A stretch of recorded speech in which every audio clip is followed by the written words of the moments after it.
A very good morning to all of you. I think today is another session. Of course, today we will go into why do we have to prostrate to the ritual on prostrating to this sutra prelude. Okay, let's hear again the song.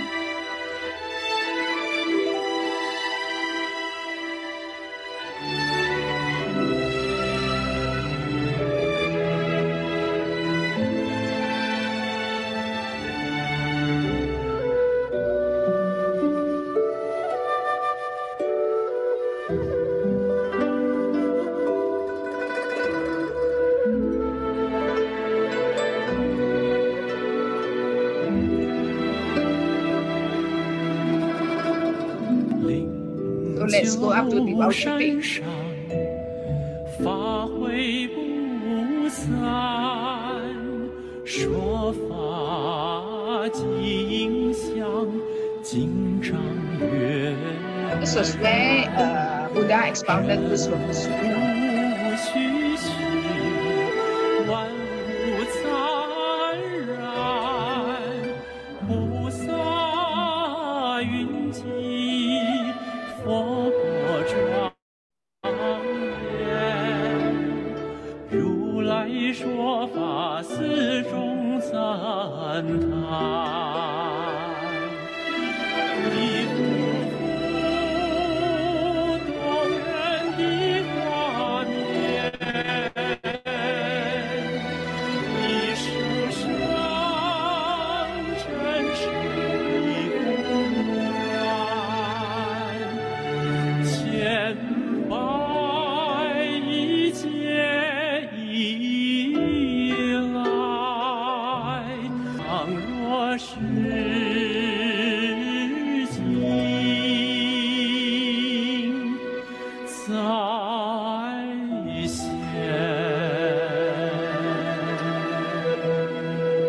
You see, sometimes listening to a good song and nice music will also calm our mind. I think you have done this right, Sister Liwa.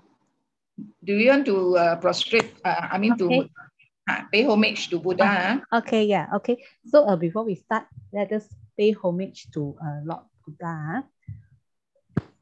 Our palms together. First bow. Second bow. Third bow. Let us pay homage to Master Cheng Yen. First bow. Second bow. Third bow. Okay, thank you. Today we are going to discuss and talk about the ritual on prostrating to Lotus Sutra Prelude. In fact, those people who come into Tzu Chi, actually we all know that almost every day we have got to perform this ritual on prostrating to Lotus Sutra Prelude. So it is good that at least we understand what is it all about. Then so when we do the prostration, at least we would be able to visualize the phenomena and also to remain calm. Okay. All right. Now you see, Master Cheng Yen once said, now that we are able to meet together on the path of Jingsi Dharma lineage, why is this? Because perhaps over our past lives, we have met and established infinite affinity with Master Cheng Yen during this the Lotus Sutra Dharma Assembly. I could always vividly remember last time, because I was working in a Japanese company. So Japanese company, they always have those videos to share with us, and I can remember this Konosuke Matsushita. Konosuke Matsushita is the founder of the national company whereby they do a lot of those electronics products. I don't know how many of you know. I think maybe they are now called Panasonic or whatever. But last time, formerly was called National. Okay. So I once heard this Konosuke Matsushita. He told us, he said, among so many companies, why do you come and join this company? It's because we have the predestined affinity with this company. And why among so many people who come for interview, why do I choose you? Of course, this is also boils down to the affinity. So similarly, when I read this about Master Cheng Yen's teaching, saying that Master Cheng Yen said, perhaps in our past life, we have met and established such kind of infinite meaning. So it makes me recall those days when I heard Kunsky Masuchita talk about this. It's the same, that we are predestined to meet here. No, among so many places, why do you choose to come and join Tzu Chi? I'm sure we have this good affinity to meet together in this place. Okay. So now during group practice, normally we have this group practice for the volunteers, right? Why does Master Cheng Yen advise us to recite the Lotus Sutra? Just over the past many days, about 17 days, we are reciting this the Lotus Sutra, the full volume of the Lotus Sutra. And Master Cheng Yen asked, why do I ask you to uphold the Lotus Sutra? Master Cheng Yen said, because the Lotus Sutra is the middle way of Buddhism. It doesn't go the other side, but it's on the middle way. Because the Buddha taught for 49 years, expounded teaching for 49 years. And in the 42nd year that Buddha expounded the Dhamma, Buddha told his disciple, all that I've expounded in the prior 42 years were just expedient or tactful teachings. Okay. From now on, that means because Buddha wanted to start on to expound on the Lotus Sutra, so he told the disciple, from now on, I will no longer teach that way and will plainly tell you that all I have taught you before were not the supreme truth. Now I want you to give up the expedient means so I can lead you into the true Dhamma. Over here, actually Buddha means that over the past 42 years, Buddha has been teaching the disciples that we have got to understand about cause and effect and all that.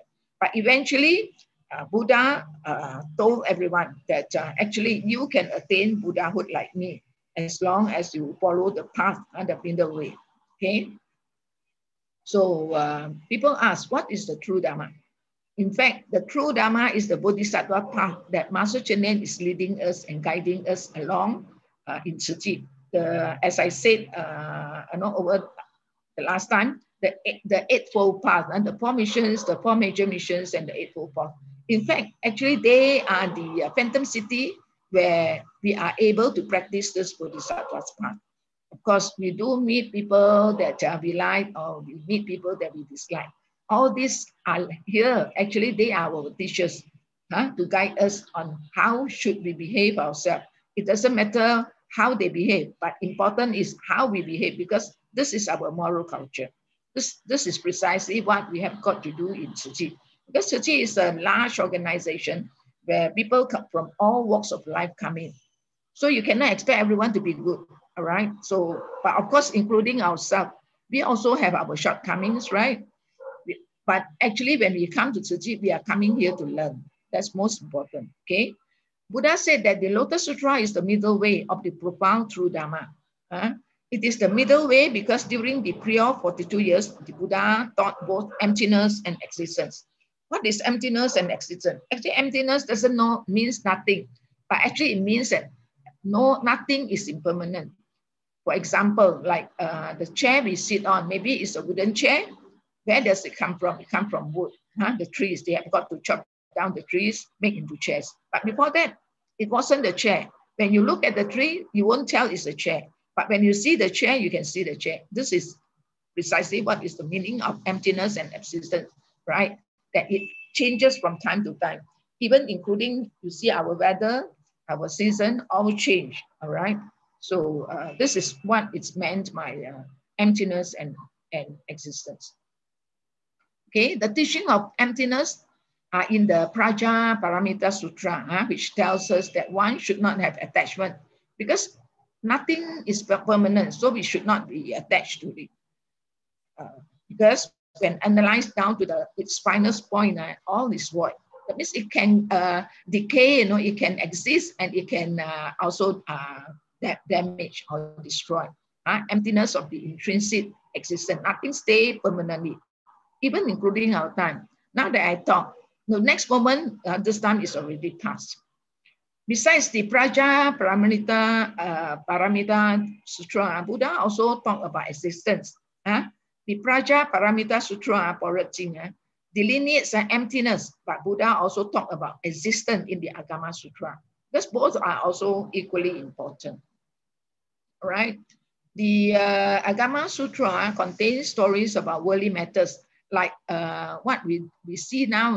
Maybe all of you have no chance to see, but the daily journal of Master Cheng Lien actually is also similar to the Agama Sutra, whereby it records Master Cheng Lien's teaching, Master Cheng Lien's way of life and all that. It's the same. The Agama Sutra telling us about Buddha, but our daily journal talks about Master Cheng Lien. So, but Buddha felt that he shouldn't only teach the Dharma using worldly examples. So that's why you can see that Master Cheng Lien is also doing the same thing. Over the past 42 years, Master Cheng Lien asked us to go on the Fourth Mission. But now, Master Cheng Lien has already encouraged us to really go into the true teaching. That means we have got to focus to understand the Lotus Sutra. All right. So Buddha said that only talking about existence was not correct, and only talking about emptiness was also biased. All right. So the most wondrous Dharma is the middle way, which is the Bodhisattva path. And the Bodhisattva path clearly explained in these two sutras, the Sutra of Infinite Meaning, the Wuyang Yi Qing, and also this Lotus Sutra. Okay. So we have got to understand this. Then only you can understand why we have got to prostrate to this Lotus Sutra. Because by its name itself, you should be able to understand, comprehend the whole thing. The Bodhisattva path was the teaching that Buddha kept to himself for the first 42 years. And it was only in the 42nd year that he began to feel that his disciples were ready for this teaching. It's so similar to what Master Cheng Lien is doing, guiding us. I can see that for myself personally. He was first guided them by teaching about the impermanent nature of life. All right, tell us that life is impermanent, and taught them to recognize the suffering inherent to life, because life is always full of suffering. No matter how rich you are, or how poor you are, or how good you are, there bound to be times when we also face some calamities, we face some hardship, or we face our own affliction. We get annoyed for no reason sometimes. I don't know whether you experience that. For me, yes, sometimes. But because when we get annoyed, but after the time, when we think over, we say, hey, why should I get annoyed over this? And sometimes it may not be the true things. I can quote you one example. Because normally when we see people, when people phone us, we'll think, this person must be coming to ask me to do something again. This is what I experienced. But when we really answered their calls, we know that, actually they are concerned for us. Many times I've experienced that. I could remember very well that way back in 2009, that time, because we have got to practice for this, the grand ceremony, not this, the grand ceremony of the, sign language performance of the Lotus, the Sutra of Infinite Meaning. So normally at that time, we have got to go all the way to Ching Sitang Penang for the practice. So we always go by carpool. So there was one day when a Tzu Chi, this Tzu Chi collegiate youth, because very often we put pool car and then I have got to go and fetch her. So one day, she called me. That time I was a bit late. So when I saw her call, I immediately imagined that, she must be coming to ask me to fetch her. But time is already late, But then when I answered the call, you know what she told me? She said, Siku, you don't come by the bridge because it's really jam and traffic jam. You better go by the, you see, can you imagine what the contrast? No, actually she's so kind to tell me beforehand that I don't go by the bridge, but must go through the ferry. Yeah, actually this is what I say by the, sometimes we are annoyed for no reason. It's only for our own fault, okay? So now you can see that Buddha first began to teach the Dharma. He thought of life impermanence and the suffering it brings, okay?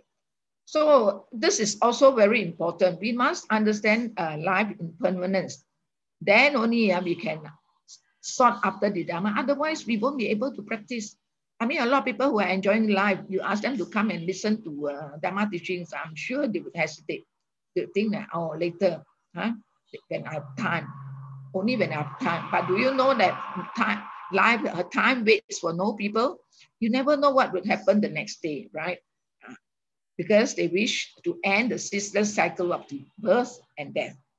So Buddha then expounded on the Prajnaparamita Sutra, okay, which teach that the concept of life and death is just constructs.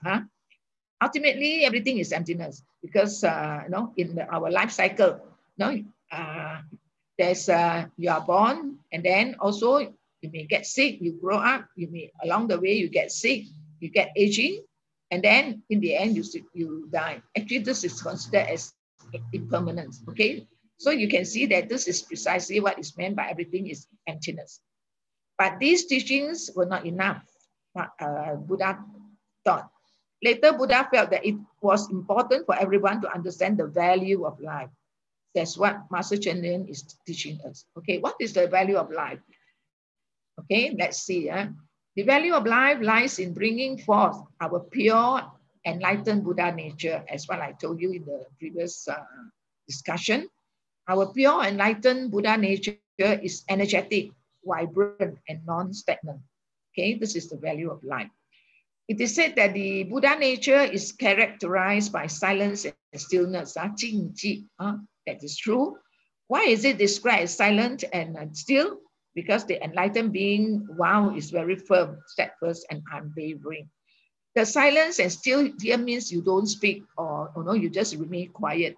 But important is your mind, is your mind that remain tranquil and remain calm.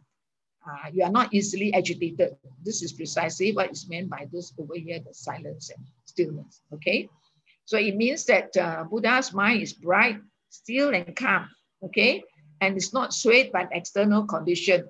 Okay, your mind is pure without any impurity or defilement.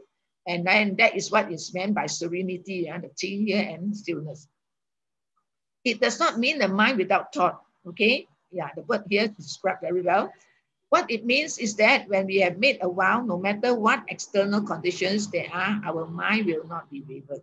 So like now, we come and join Tzu. So we will be, very steadfast to know that actually we are coming here not only to offer our service, but most of all, we want to learn from each other, learn from Master Cheng Lien. Okay, as you can see here, as I said, our nature, our innate nature is, we have the Buddha nature. So the Buddha nature is bright, clear, pure, and undefiled, and will not be easily lured away by external phenomena. And we enlightened beings are easily lured away.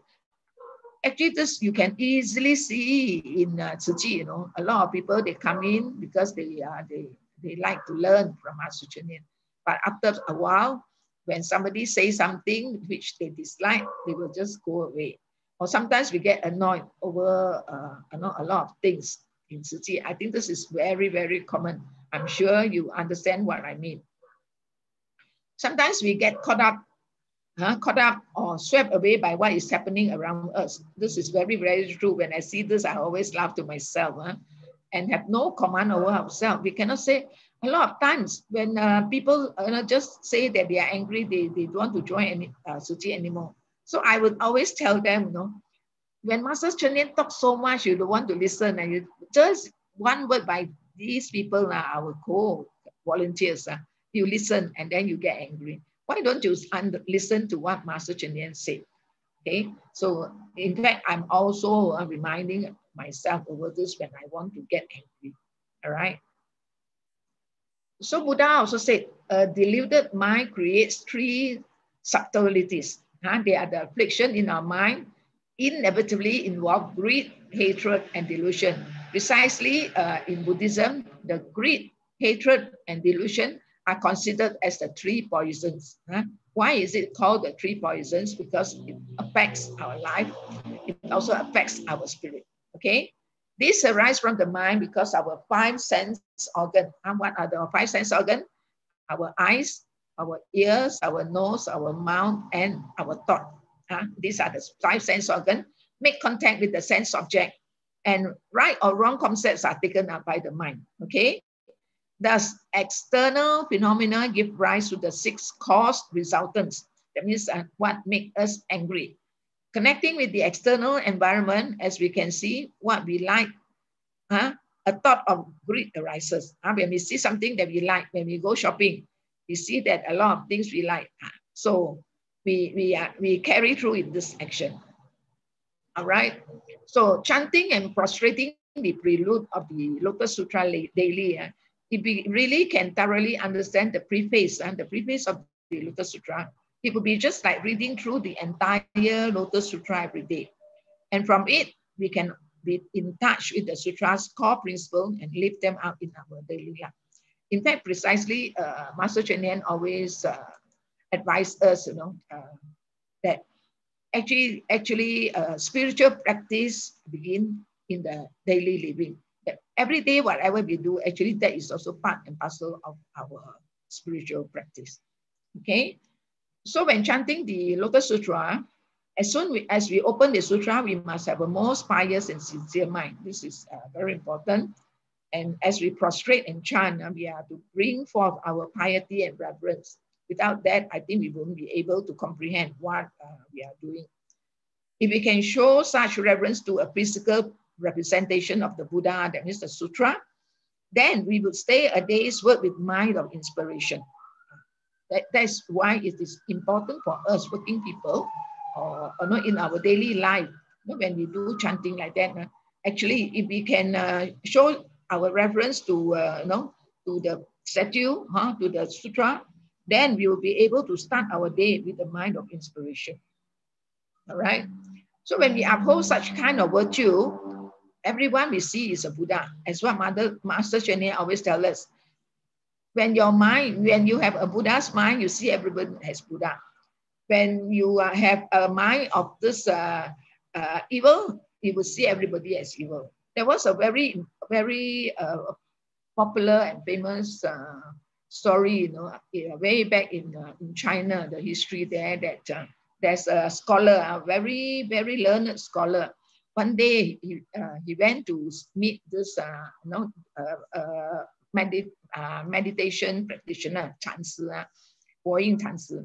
Then they sit in meditation together, because this scholar, this learned scholar, is very good friend with this monk, the Chansi, Guoying Chansi. So when they sit, so this scholar, the learned scholar, asked the meditation practitioner, I said, you look at me like that now, when I'm deep in meditation, what do you see? So this monk told the scholar that, oh, I see you as a Buddha sitting there. Wow, he was very happy. So again, the monk asked the scholar, then how do you see me? Then the scholar thought that he is very, very intelligent. So he told this the monk, he said, I look at you like just a pool of this feast, our excretion. So he was so happy that he said, see, the monks look at me as a monk, but I look at him like, shit, like shit. Then when the scholar went back to tell his sister, in fact, his sister is even wiser. He tell the sister, see, today I'm so happy, I'm so proud, because the monk look at me as a Buddha, but I look at the monk as a shit. So the sister told him, wow, you fail, you totally fail. Because this monk has such a clean mind, so that's why he see you. He has a Buddha mind, so that's why he look at you like a Buddha. But because your mind is dirty, like the shit, so that's why you look at anyone also like the shit. This is also a very good moral story for us to learn.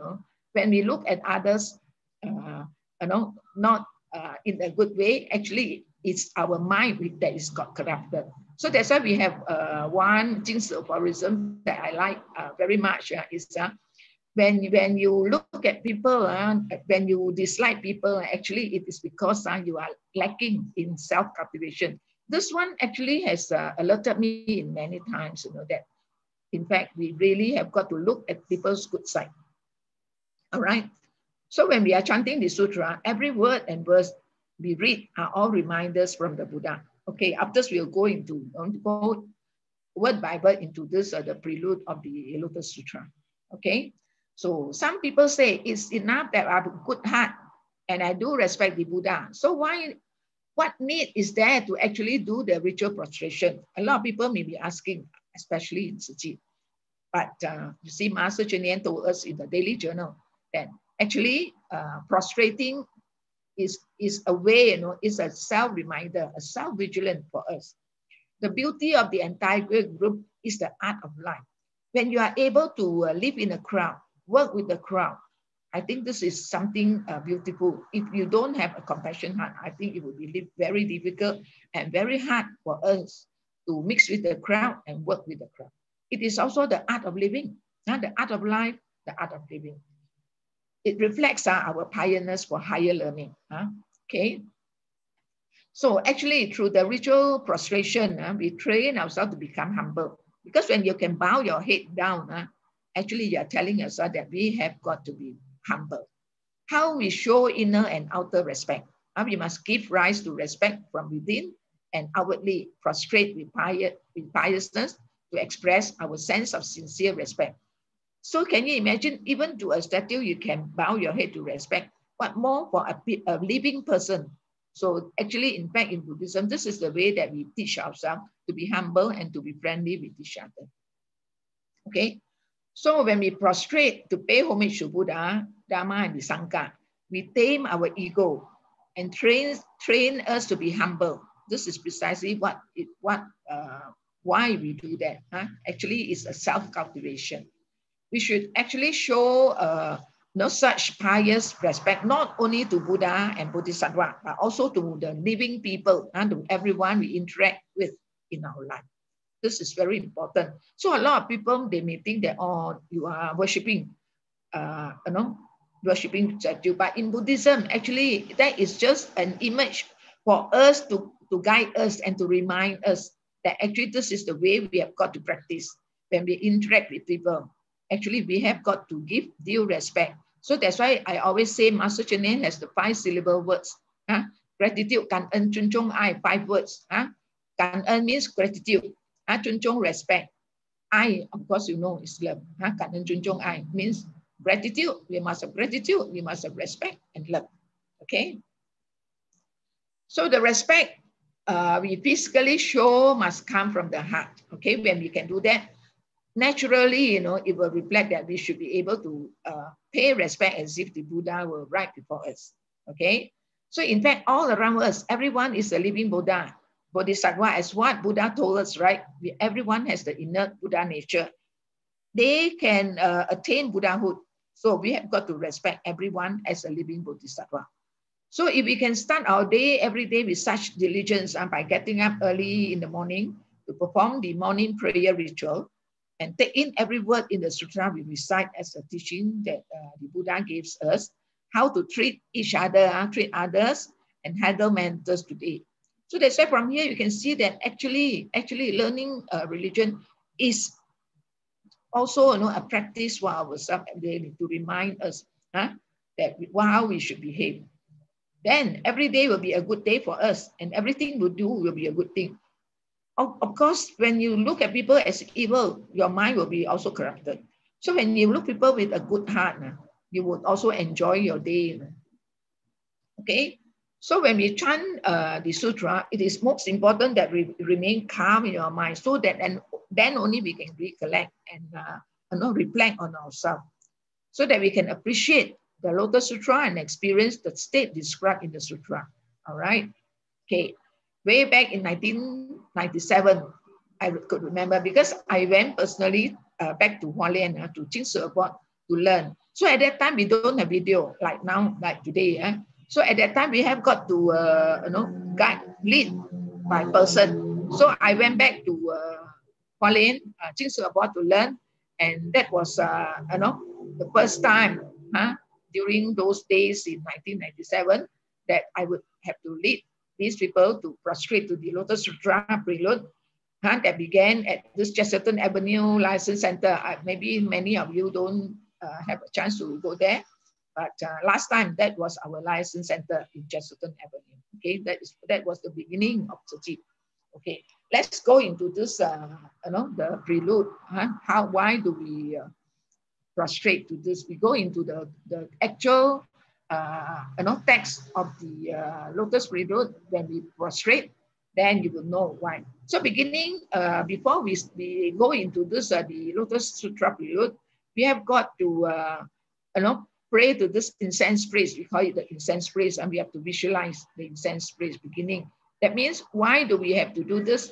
Actually, we are inviting all Buddhas and Bodhisattvas throughout the universe, throughout the cosmos, to come and witness and to come and bless this place.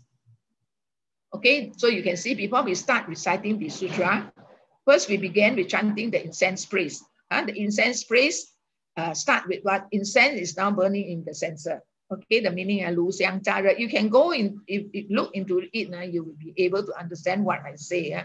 We have got to learn this. Incense, the meaning is incense is now burning in the censer. Fa Jie Meng Xu means all Dharma realms receive the fragrance. Then, as what we believe in Buddhism, when we light up this the incense in the censer, then actually we are cordially inviting all Buddhas to come. We must be very sincere when chanting this to be immersed in the world of the Lotus Sutra.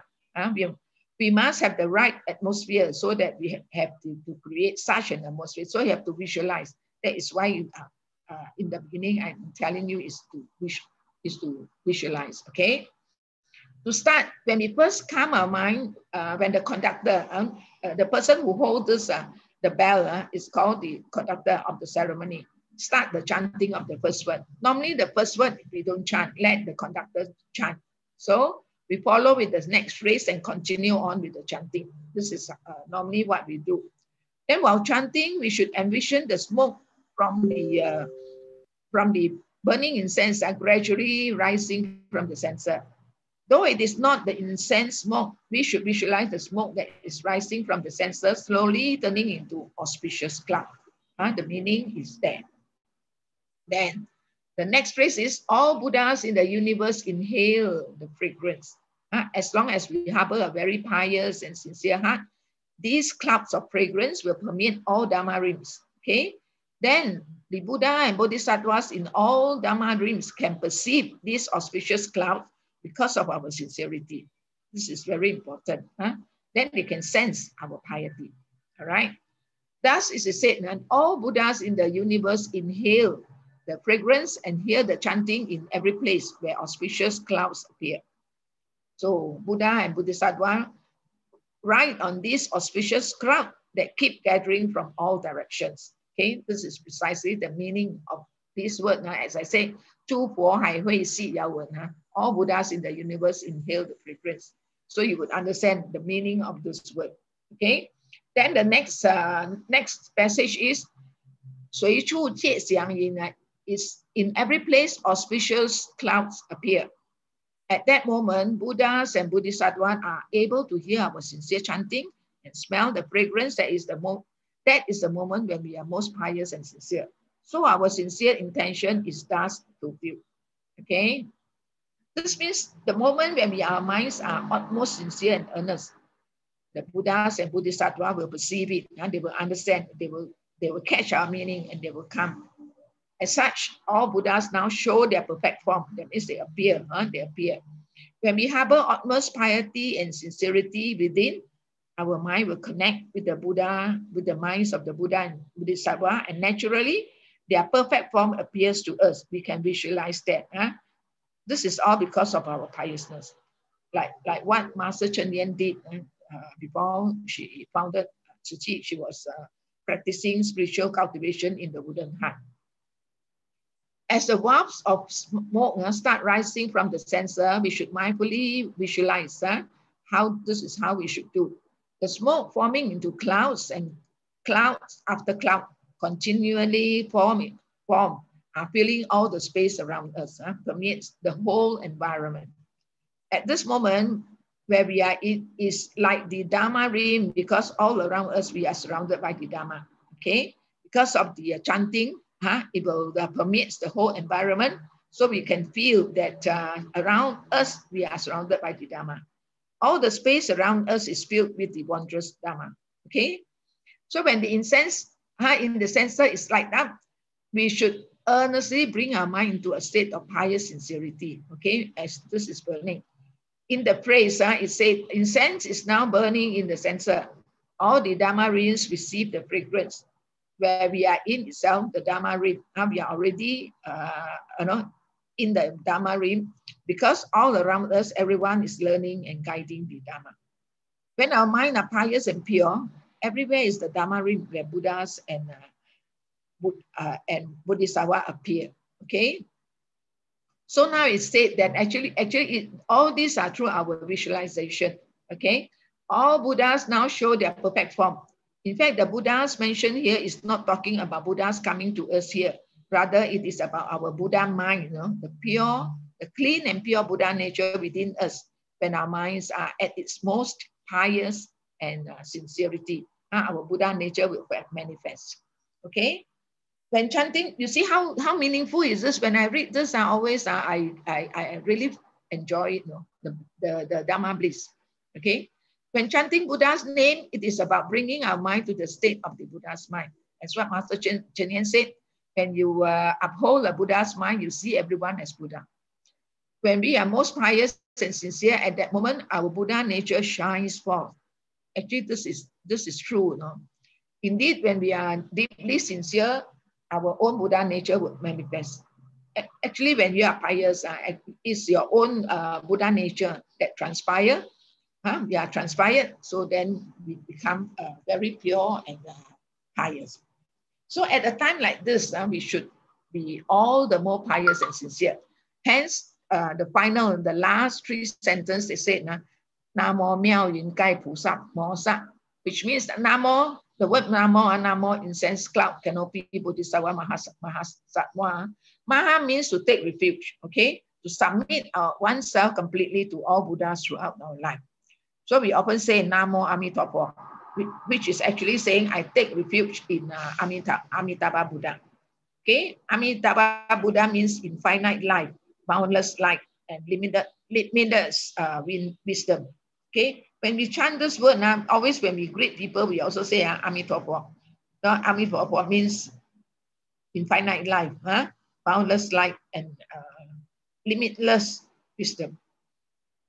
So infinite life describes our own self, because our consciousness, our spirit, which can be called our true nature, is without beginning or end. Okay, that's why it's called infinite life. We have past life and future lives, as what Buddhism teaches. Our true nature spans infinite lifetimes, because we don't know how many times we have been in the cycle of birth and death. It has no beginning or end. It is in truth. One lifetime with countless intervals of birth and death. Precisely, actually, you can see that every day when we get up, it's just like we are having a new life, right? So at night when when we go to sleep, actually it's like, we call it, you are dying for a short while. So actually, in fact, every day we are going through this life, birth and death. Because if you think every day is a new day for you, a new beginning, this is precisely the life cycle, okay? So converting our self-nature into wisdom life. This is what Master Cheng Yen always tells us. Now that we have this life, we must grasp the opportunity to enhance our wisdom life. The physical life, our physical body has a limited span of time because we can die anytime. But one cannot measure the wisdom life because it goes from life after life. Now, wisdom life is our wisdom, our pure self-nature or true nature. So a lot of times I have been asking myself, how do I feel about my lifetime now? So I've got to look back into what I've done in the past life. So if we want to have a better life, or at least as good as now, I still have got to improve myself, to motivate myself to become a better person. So this is called the wisdom life. So we chant the incense phrase in order to bring our mind into a state of pious sincerity. That is, in fact, the meaning of it. We should be sincere always. not only when paying respect to Buddhas, but also towards all people in everything we do. That's why you see, in fact, when you learn about a religion, actually this is also just a reflection on the way of life that we should behave. So you can see, Buddha is not far away. Those sitting next to you are all Buddhas, because we know that Buddha in 2,500 over years ago has already told us, everyone, no matter who, can attain Buddhahood. That means can attain a person with compassion. When we harbor the heart of a Buddha, everyone around us is a Buddha. So we must pay respect to the Buddha with utmost sincerity and reverence. And also we have to respect all the living Buddhas around us. That means our colleagues, our counterparts, the people that we have come across, the people that we have met. So when interacting with others, we must always do so with a sincere heart. And before we start bowing and chanting sutra, we need to bring forth this mind of pious sincerity. In fact, when we are doing this prostration, actually, in fact, it is very important to reflect on ourselves, our behavior, our conduct in our daily life. So how should we engage in the prostrating practice of the Lotus Sutra? And how to bring forth piousness and what to contemplate while reciting. So when you notice, when you prostrate, when you join in the ritual, you'll be able to enjoy every minute of it. Okay, we should visualize the scene described by the sutra and visualize countless Buddhas and Bodhisattvas appear before us. They manifest the perfect body. So Master Cheng Yen said, this state is magnificent. When I did this prostrating practice, I often entered into such such state of mind. It made me feel very free and in complete peace. Actually, this is a good time for us every morning to purify our mind. Therefore, I would like to share my experience with you. I hope you can also practice with the same mindset. This was what Master Cheng Yen said. Okay, so I think I have told you about this in the last session. So I think I'm going to skip this because I've already talked before that Master Cheng Yen really visualized the phenomena where you see this Ananda, you see Kashyapa, all this. Okay. Yeah. Master Cheng Yen said, when you hold group practice, you too will attain the same state of mind that I experienced when I was practicing in the wooden hut. Okay. It depends on whether you are pious and sincere or not. The spiritual joy I felt when I was able to enter the experience of the Lotus Sutra, Lotus Dharma, was very beautiful. Actually, everything originates from the heart. So it depends on, if you don't see this, that means you are not like Master Cheng Yen, who is so pious and sincere. So when you are doing that, if you are truly sincere, you'll be able to, see what Master Cheng Yen has seen over in the past time. After the incense praise, in which we took refuge in all Bodhisattvas, we then began with the preface, the prelude of the Lotus Sutra, by reciting 3 times. We are silent. Can you still remember? Namo means we pay homage. Okay, Lotus Dharma Assembly of all the Buddhas and Bodhisattvas in the Lotus Dharma Assembly at the Voucher Peak. So you can visualize yourself also be one of the person there. One needs to be very pious and take refuge in the Buddhas and Bodhisattvas of this assembly. This assembly is called the Lotus Sutra Assembly. Okay. Where was the Lotus Sutra Assembly held? It was at the Voucher Peak that I showed you just now in India. That's why you can see that actually Buddhism spread, actually began in India and spread to all over the world. At the time the Buddha expounded the Lotus Sutra, many attended. There were an infinite number of Bodhisattvas also over there. It's countless, beyond, you can, not everybody can know how many. So now when Master Cheng Yen is delivering this, the Lotus Sutra, expounding this Lotus Sutra, you see it through internet, through online. So many people over the world can also see. Actually, this is the way, when I see, where I visualize, last time in the Voucher Peak, I'm sure when Buddha was expounding, it was just the same. But now we have got, thanks to this technology, and that Master Cheng Yen is also able to do that. Okay.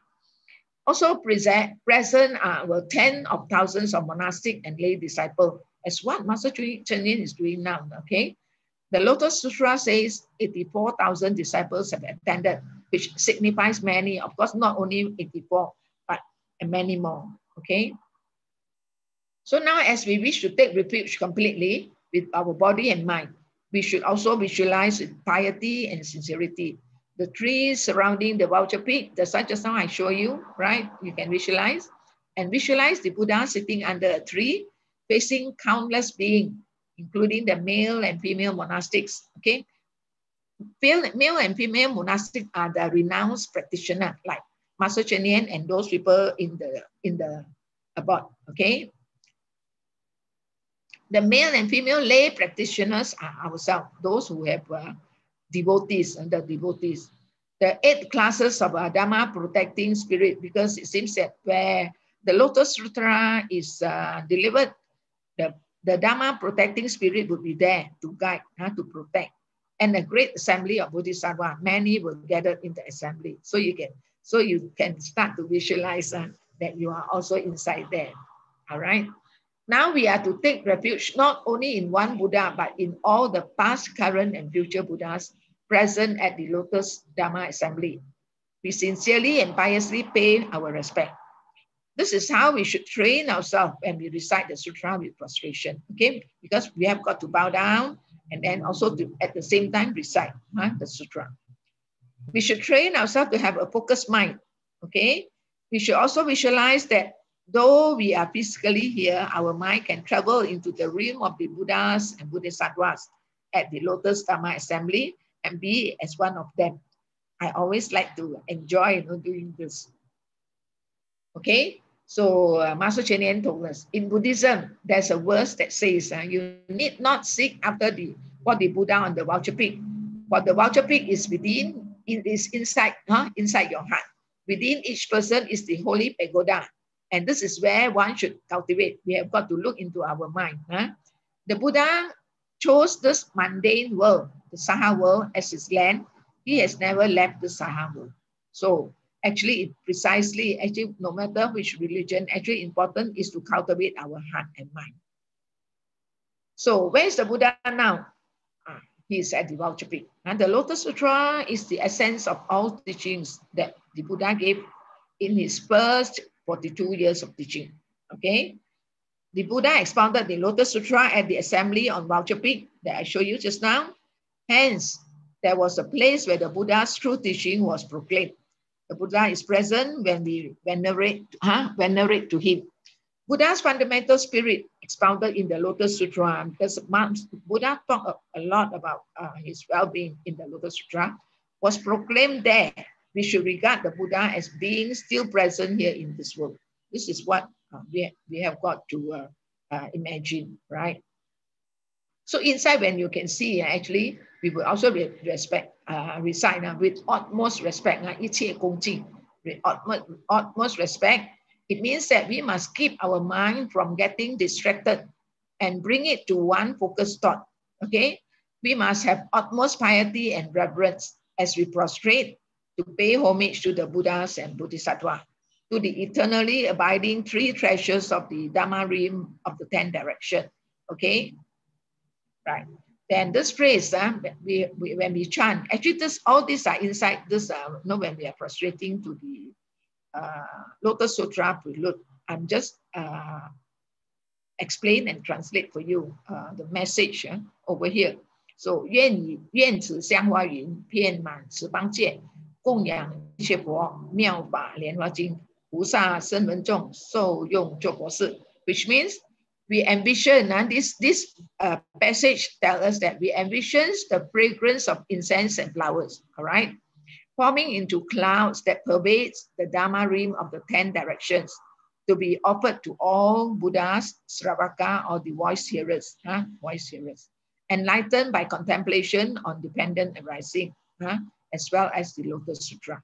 Okay, we sincerely offer the flowers and their fragrance to all Buddhas, and this is the meaning of the passage. In addition to all Buddhas, we also make offerings to the Lotus Sutra, because the Lotus Sutra teaches the Bodhisattva's path. We must honor the sutra with utmost sincerity. Okay, so as we start the bowing, we can present these flowers in our mind to the Buddha. We visualize that we are presenting these flowers. Okay, this is what we will do. This is the flower of the mind and the offering of the fragrance from within, from our heart. In fact, our thoughts are very powerful. I'm sure you know that energy follows thought. No? It can spread across the world. In fact, this has been proven by science, you know, that our thoughts are very powerful. When our mind is most sincere, our thoughts can penetrate the rim of a billion's world.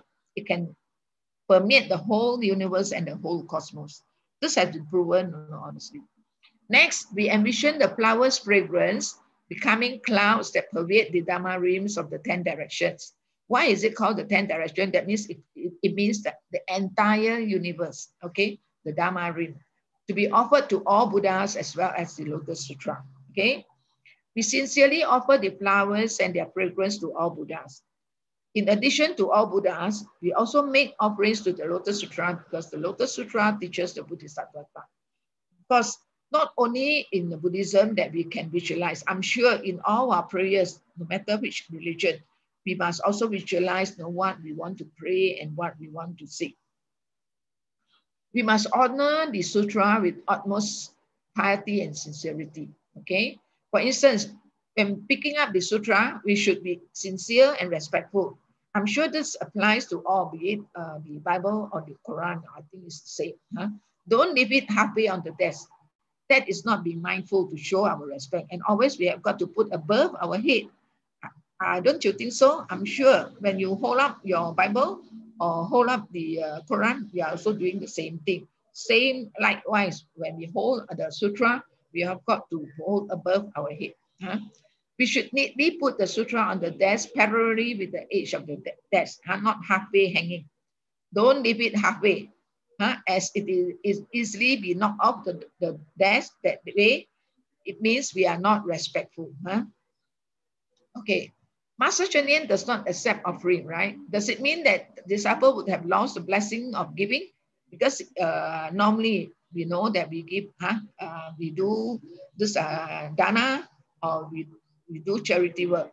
But Master Cheng Yen, although we donate to the charity mission, but Master Cheng Yen, they live on self-sustaining. I think all of us, we understand that.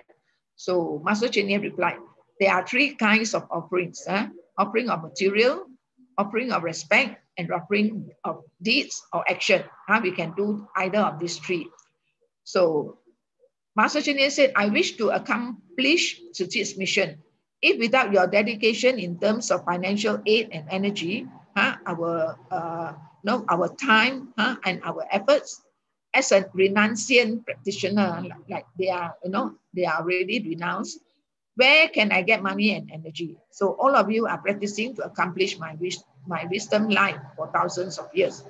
It is far greater than to make offerings to sustain my living. So that's why you see that Master Cheng Yen does not accept offering for her own living, but only accept it for all the charity missions. Okay? So Master Cheng Yen further added, there are 3 kinds of offerings. Offerings of material things, offerings of respect, and offerings of deeds and action as what we do. In fact, in Tzu Chi, we are doing all these things together. The whole of the 3 kinds of offerings.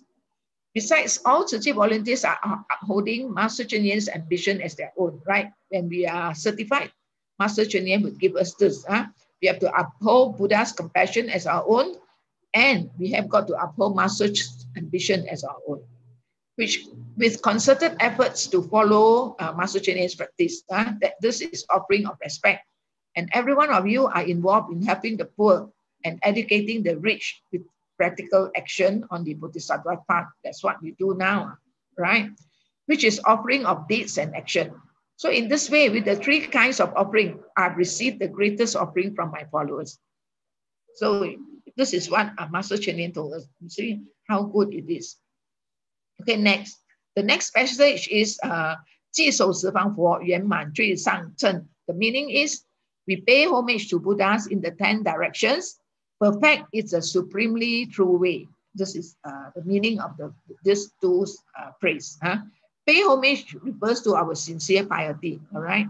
When we show by prostrating ourselves with our forehead touching the ground, that is to humble ourselves. We pay homage to all Buddhas for their perfection. All Buddhas are perfect in virtue and wisdom, and the Buddha's teaching are also perfect. So that is why we are prostrating to pay homage, that we want to learn from them, to be perfect in our virtue, to be wise like Buddha, and also we have to learn Buddha's teaching. Okay, supreme of course means unsurpassed. There's no Dharma superior to this one. This is the meaning of perfect. It's the supremely true way. I'm just explaining to you about the words there. Which is this? What is this perfect, supremely true way? It is the truth of the Lotus Sutra. And the Buddha taught for a total of 49 years. The first 42 years, Buddha taught expedient means. After the 42nd year, Buddha decided to expound the Lotus Sutra, because the Lotus Sutra is the perfect, supremely true way. It is a supreme Dharma. It teaches the Bodhisattva path. Why Bodhisattva path is so important? Because it can lead us into Buddhahood, to attain Buddhahood. So, 本纪开二门 means there are two doors to the supreme way. The two doors to the supreme way are the essential truth. There is the Buddha nature and its manifestations. One is the truth of our original nature. The other is applied practices leading to truth. Okay, living beings' capacity for understanding is still very far removed from the Buddha's wisdom. So that's why we have got to learn to practice, so that we can also enhance our wisdom. Many different methods of teaching are needed for people to understand the truth. So the Buddha taught in two main ways: the essential truth and its manifestation. So this is what Buddha has got to, here it means Buddha has got to tell us about his past story, his past history, how he lived through his life, so that we can understand what Buddha did that leads him to attain Buddhahood. So Buddha asks us to follow him. Okay. So Buddha told us already, everyone has the same nature as the Buddha. Our pure true nature is the Buddha nature. Everyone is pure at heart. It's just that it's contaminated by our impurity, our anger and hatred. But that is when our mind is pure and free of afflictions and filled with kindness, compassion, joy, and equanimity. These four words are very important in Buddhism. You must have kindness, compassion, joy, and equanimity. That means you are willing to let go. Everyone's inner self is a Buddha. It is everyone's true original nature. In fact, everyone has that pure nature, which is completely pure and untainted. It's just that it has been tainted over our lives that we live, not only in this lifetime, but over the past many, many lifetimes. Okay? So as for the manifestation, Prince Srihatta could not bear to see the suffering in the world. So he gave up his fame, fortune, and status to seek the truth. So having found the truth, he came back to educate everyone. So that is the reason why Buddha came to the Saha world. The Buddha in human form is the manifestation. That's why he appeared. He was born in India, and then he is offering the teachings. Okay, he has left behind his footprints. So this is a manifest Buddha. Okay, this is the meaning of the words there. So, 法义腾真密 means Dharma and parables to reveal the ultimate truth. That's why I told you that there are so many parables. And last session, somebody was asking me about the parables. Parables are just analogies, to express or to deepen the explanation. Okay. Dharma is Buddha's wisdom. And why is it called Dharma? Because it is all consists of Buddha's wisdom. Parables are analogies, as I've told you. One can say that Dharma is the Buddha nature, and the parable is the manifestation of our Buddha nature. So Buddha used many parables to teach different people according to the specific circumstances and needs. All right. He used past example of cause and effect to reach out to people of all spiritual capacities. Okay, I'm sure from this you will be able to understand what I mean by this parables.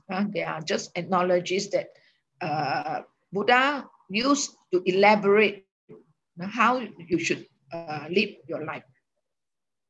So normally in the morning assembly every day, Master Chinen talks to Tzu Chi volunteers about how the Buddha lived also about the good that people are doing, right? Master Cheng Yen always share with us the news from worldwide, what the local volunteers in all the countries in the world are doing, and about the dedication and selfless giving of various Tzu Chi volunteers. That's why how fortunate we are to be able to join Tzu Chi, so that at least from life history of all those people around the world, be it in suffering or in disaster, it reflects on the sutra that Buddha has taught over 2,500 over years ago. Okay, all these worldly affairs are used to illustrate the truth.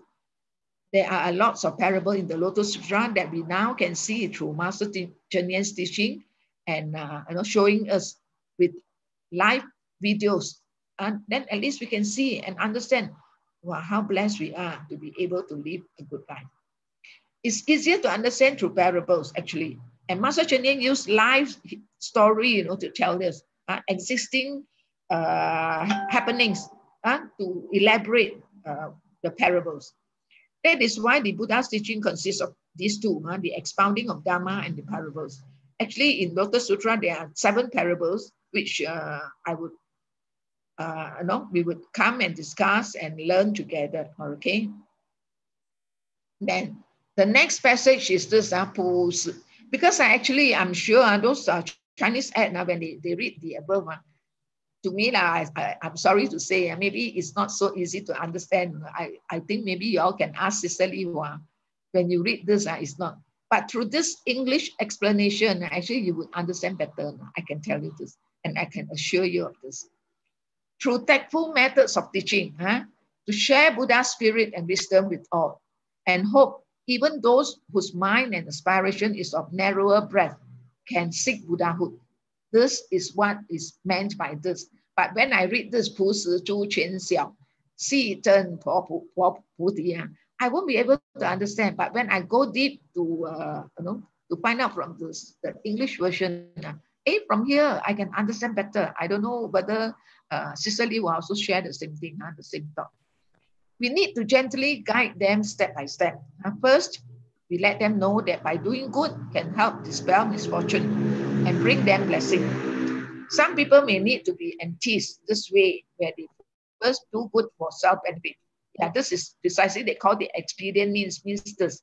When Buddha said expedient means, it's actually Buddha want to entice this way so that we learn to do good. We always say do good for self-benefit. With this as a start, we can gradually guide them so that they can transcend selflessness and learn to give unconditionally, as what Master Cheng Yen teaches. Not only to give, but also to say thank you. A lot of people, they will feel curious. Why Tzu Chi volunteers help others and yet thank those people? This is, we are going into this as the true Dharma, the truth. All right. So the next phrase, 我今世归于愿超生死海, means I vow to take refuge and transcend the ocean of samsara. The ocean of samsara means the cycle of birth and death. Okay, so the explanation is here. We take refuge in the supremely true way in Buddhas and Bodhisattvas who are perfect in wisdom and blessing. Besides seeking enlightenment, we must also help others out of suffering, as what we do as Tzu Chi volunteers.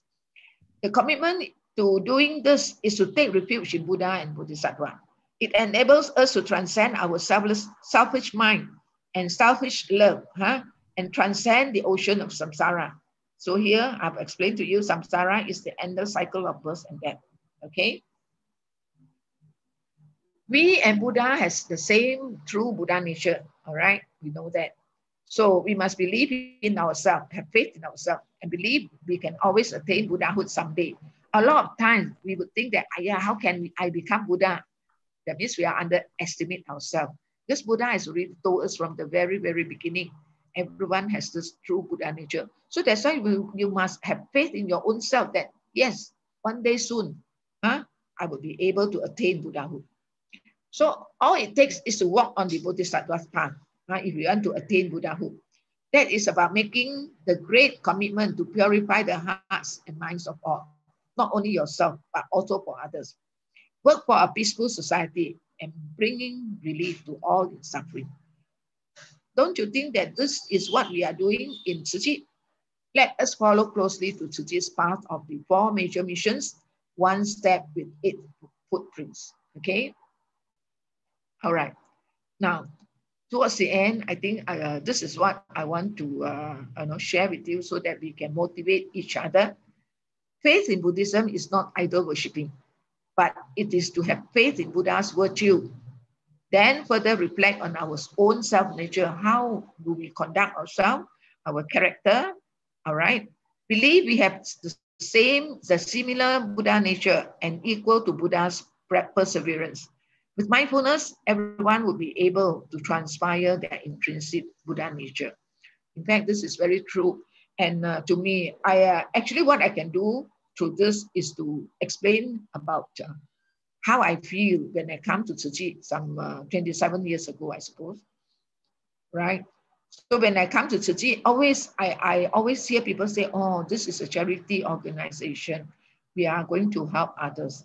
In fact, as you go along and after some time, you would realize, like me, you would realize that actually coming to Tzu Chi is a very good place for us to self-cultivate.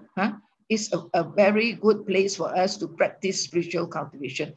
Practice spiritual cultivation is for all religion, no matter which religion you are in, because actually all religion teach human beings that we have got to be good, not only for ourselves, not only to ourselves, but most important thing is we have got to also be good and kind to all people that we have come across. So with that, I think I have complete today's sharing, and I hope you understand what I'm trying to say, because through this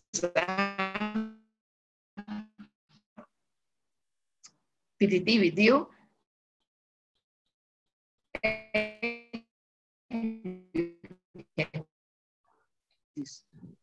so that's why you see that actually I'm very fortunate. To me, I feel I'm very fortunate to meet such a good Dharma master. Okay, with that, thank you very much for giving me this opportunity, and I hope that you enjoy as much as I do. Okay, thank you. Over to you, Sister Li Hua. Okay, thank you, Sister Shi Hu. Yes, actually, I think we are actually very grateful and appreciate that Sister Shi Hu sharing. For your information, Sister Shi Hu and others, even though I know how to read Chinese, but actually when I look at the Chinese words, yes, I have the same feeling as you, Sister Shi Hu.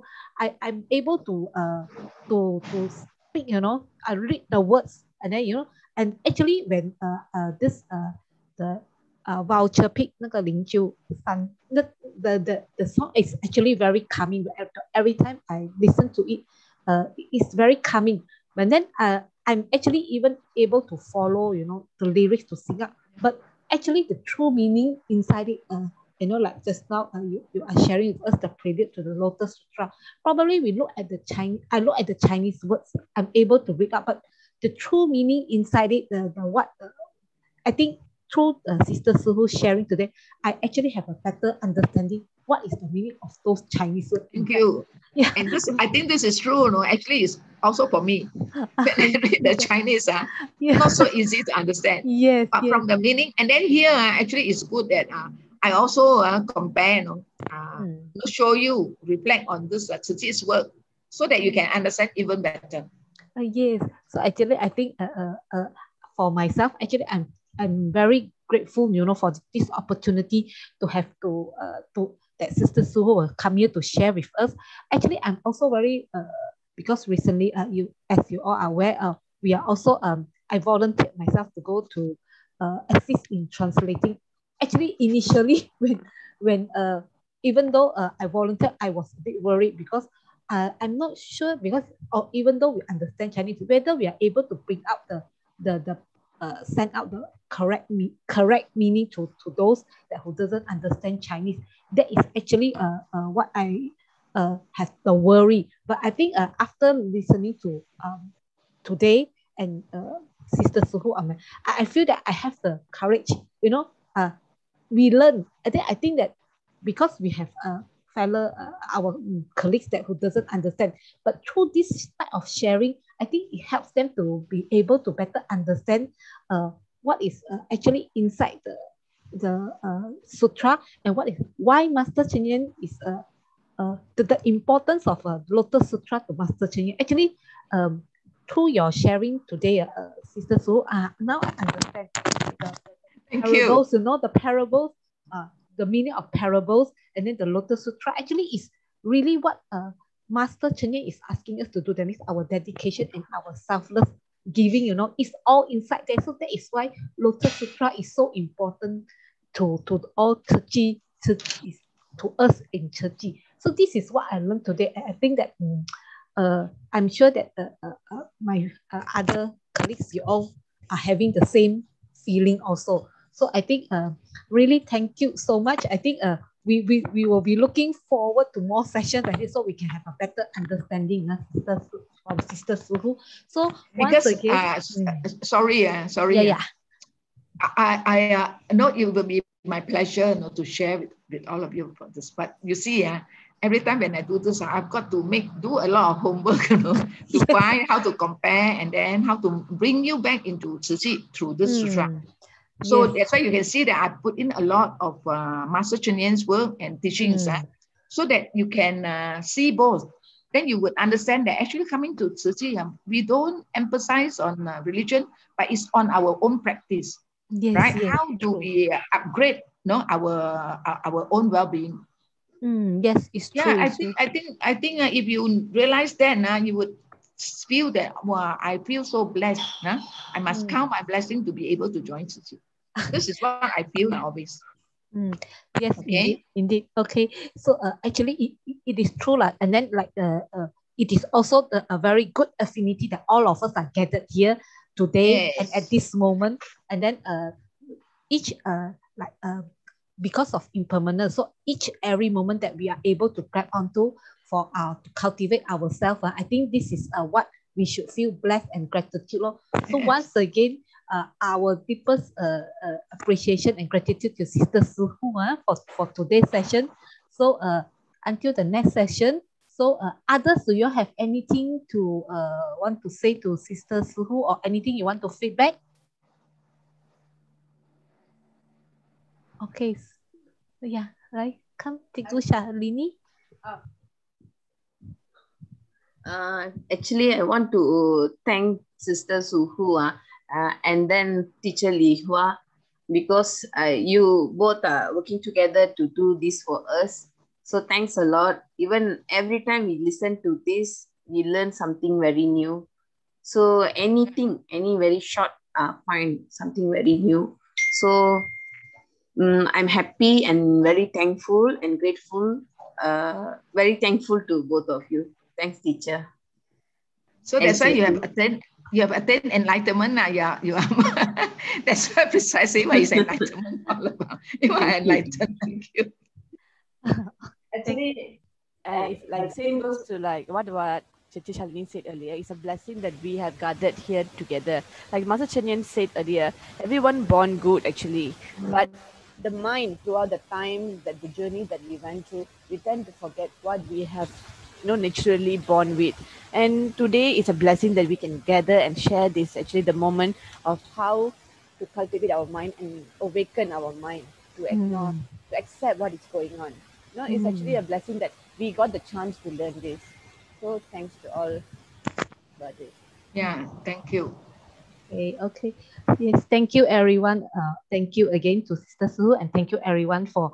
Actually, I think we should be thankful to ourselves that we are willing to wake up early and then gathered here today for this session. So thank you once again to everyone. So before we leave, let us pay homage to Lord Buddha. Okay, I will share the screen first. Yeah. Okay. Okay. Let us pay homage to Lord Buddha. First bow, second bow, third bow. Let us pay homage to Master Cheng Yen. First bow, second bow,